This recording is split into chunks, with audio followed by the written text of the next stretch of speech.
Good morning, sixth standard. So we are going to start with history part. So we are going to finish 2 chapters of history. Then we'll move toward geography. So the first chapter of history is when, where and how. Means जो incident हुए वो कब हुए, कहाँ हुए और क्यों हुए, है ना। क्योंकि अभी राइट ना 2020 चल रहा है ना। 2001 में या 1995 में क्या हुआ था हमें नहीं पता, तो that was the part of history. जो पुरानी बातें होती हैं वो हिस्ट्री होती हैं, तो हिस्ट्री का भी हम लोगों को पता होना ज़रूरी है ना। अगर हिस्ट्री हमको पता नहीं होगा तो हमें नहीं पता कि क्या चीज़ें हमने छोड़ दी हैं, तो ज़रूरी है कि हमको हिस्ट्री भी पढ़ना, हिस्ट्री के बारे में भी पता होना चाहिए। So your first topic of your chapter is what is history. The definition of history. Definition of history is it is a study of events that happened in the past in the sequence of occurrence. Occurrence मतलब जो चीज़ें हुई हैं उसको sequence में पढ़ना क्या होती है, हिस्ट्री कहलाती है। हम कहते हैं पहले इंसान बंदर था, फिर अर्ली मैन बने, फिर वो उन्होंने फायर जलाना सीखा, फिर उन्हें घर बनाना सीखा, फिर वो उन्होंने एग्रीकल्चर करना सीखा। तो ये क्या हुई, ये सीक्वेंस हुए। उन्होंने एक साथ डायरेक्टली बंदर से उन्होंने घर बनाना नहीं सीख लिया, उन्होंने हर एक चीज़ें क्या की, स्टेप वाइज की। So that is history. History क्या है, इवेंट जो पास्ट में हो चुकी हैं और उनको सीक्वेंस में पढ़ना हिस्ट्री कहलाता है। Why do we study history? History क्यों पढ़ना ज़रूरी है? It is there on page number 3। History क्यों पढ़ना ज़रूरी है? हिस्ट्री इसलिए पढ़ना ज़रूरी है ताकि हमें पता चल सके कि हमने पास्ट में क्या क्या चीज़ें किया है ना। अर्ली मैन किस तरीके से, जो केव्स में रहते थे वो किस तरीके से मून पे पहुंच गए। अर्ली मैन्स नहीं, ह्यूमंस। अर्ली मैन का ही फॉर्मेशंस हुआ धीरे धीरे करके, और किस तरीके से वो इंसान बने, ठीक है। तो किस तरीके से वो केव में रहते थे और किस तरीके से अब हम लोग एक प्रॉपर घर में रहते हैं, एक प्रॉपर हम लोगों ने क्या बना ली है, हम लोग स्पेस में जाके स्टडी करें, किस तरीके से हमने किया, वो सारी चीज़ें पढ़ना ज़रूरी है। इसीलिए हमने एक बुक बनाई, that is called history. Second point is history हमको ये भी बताता है कि किस तरीके से डेवलपमेंट हुआ। अगर हिस्ट्री नहीं होगा तो हमें क्या पता है कि भैया अर्ली मैन्स केव में रहते थे या नहीं रहते थे। जो हमारे राजा महाराजा थे, अशोका थे, ये सारे राजा थे या नहीं थे हमें कैसे पता चलता, उन्होंने क्या क्या किया हमें कैसे पता चलता, वो सब क्या पास्ट में ही रह जाता, ठीक है। तो नाउ हिस्ट्री पढ़ना इसलिए ज़रूरी है ताकि हम बता सके कि किस तरीके से डेवलपमेंट हुआ, किस तरीके से चीज़ें डिस्कवर्ड हुई। थर्ड पॉइंट, किस तरीके से हम लोगों ने पूरे वर्ल्ड को क्या किया है, एक्सप्लोर किया है, कि हमारी कितनी ज़मीन है, कितना % वाटर है, कितना % लैंड है। ये चीज़ें भी हमने किससे पता की, through history only.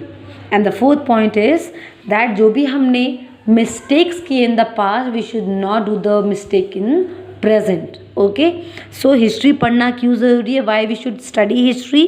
First thing, so that we can discover and invent the various things. History में बताती कि हमने क्या क्या चीज़ें डिस्कवर और इन्वेंट की थी पास्ट में। Second, it tells us culture, social and scientific development took place. ये हमें ये भी बताता है कि किस तरीके से डेवलपमेंट हुआ है पास्ट से प्रेजेंट तक लेके और फ्यूचर में भी। Third point is history tells us how people explore the world by travelling over land and water, और कितना डिस्टेंस कवर किया है। हिस्ट्री हमको ये भी बताता है किस तरीके से हमने एक्सप्लोर किया है, that how much land we are having, how much % of water we are having on earth. तो हिस्ट्री से हमें ये भी पता चलता है। And fourth, history help us to learn from the mistakes of past and allow us to take better decision. और history इसलिए पढ़ना ज़रूरी है ताकि जो हमने पास्ट में मिस्टेक की है वो हम प्रेजेंट में ना कर सके और ना ही फ्यूचर में कर सके, ठीक है। That is why we should study history. Now आप देख रहे हैं अभी 2020 में एक पेंडेमिक चल रहा है जिसका नाम है कोरोना वायरस। ओके, ना जब 2025 आएगा ये 230 हो जाएगा, ठीक है, 2030। तो आपका ये कोरोना वायरस का जो चीज़ है वो आपकी एक साइंस की बुक में भी ये टेक्स्ट डाल दिया जाएगा ताकि आप उसे पढ़ सकें, ताकि इन फ्यूचर जब आप लोग बड़े होकर जो डॉक्टर बन चाहते हैं वो इसके बारे में उनको ऑलरेडी इन्फॉर्मेशन है ना। क्योंकि ये जो वायरस है क्या है हमें नहीं पता, और 2030 में ये क्या हो जाएगा, पास्ट हो जाएगा।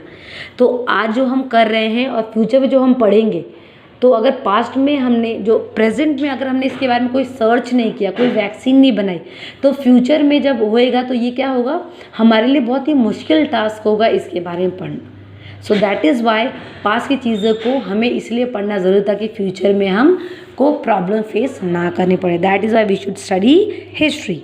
Now the third topic is time frame under study. Now there are different time spans through which development has been occurred, which we are going to study on page number 4.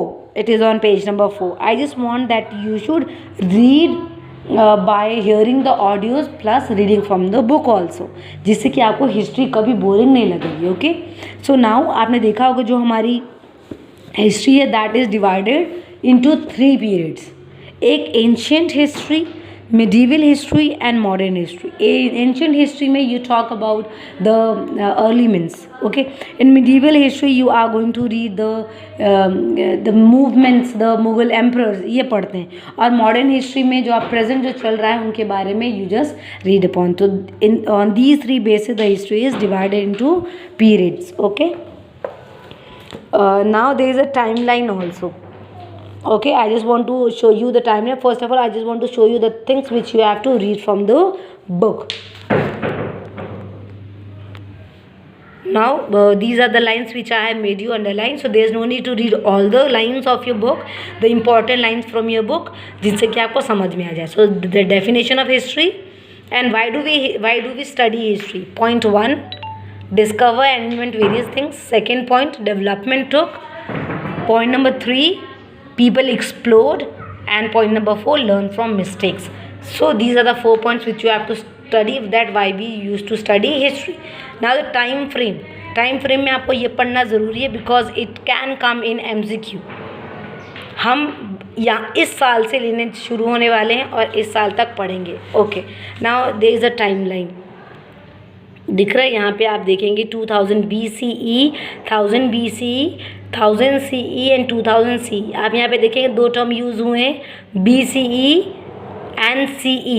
Early it was BC and the term AD। Now उसके बाद फिर time के साथ वो change होके BCE बन गया and AD was CE। I will be explaining you कि इनका फुल फॉर्म क्या है। First of all please underline this also that the history is divided according to its period. ये 3 पार्ट्स हैं हिस्ट्री के। जब आप बड़े होते जाएंगे तब आप ये पार्ट भी समझते जाएंगे। ओके, ये लाइन्स आप अंडरलाइन कर लेंगे। Now I am going to explain you the full form of these terms.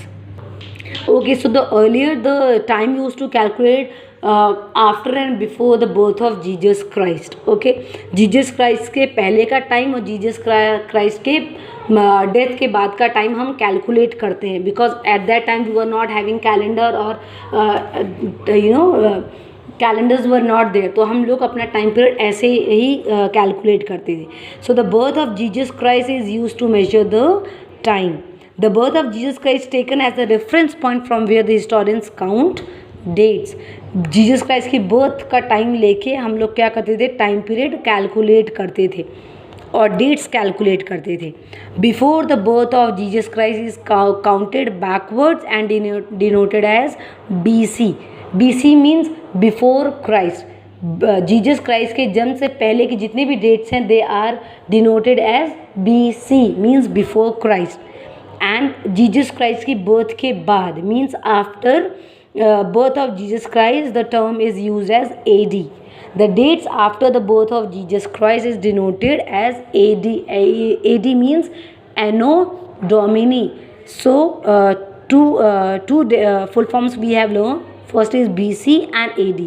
BC means before the birth of Jesus Christ and AD means after the birth of Jesus Christ, that is Anno Domini. Now after जैसे जैसे साल बढ़ते गए तो ना उसमें थोड़े changes आते गए। Historians prefer to use the terms BC and CE instead of BC and AD. Now BC stands for before common era. जैसे जैसे टाइम चेंज होते गए जो हिस्टोरियंस है they have given the different names of the same term.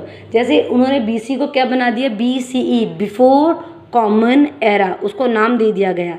and CE was used as CE stands for common era. उन्होंने बोला कि ना we are not going to give the names for BC and AD which earlier historians were named it. तो जो present के आने शुरू उन्होंने भी नाम चेंज कर दिए. तो BC was use as BCE and AD was use as CE.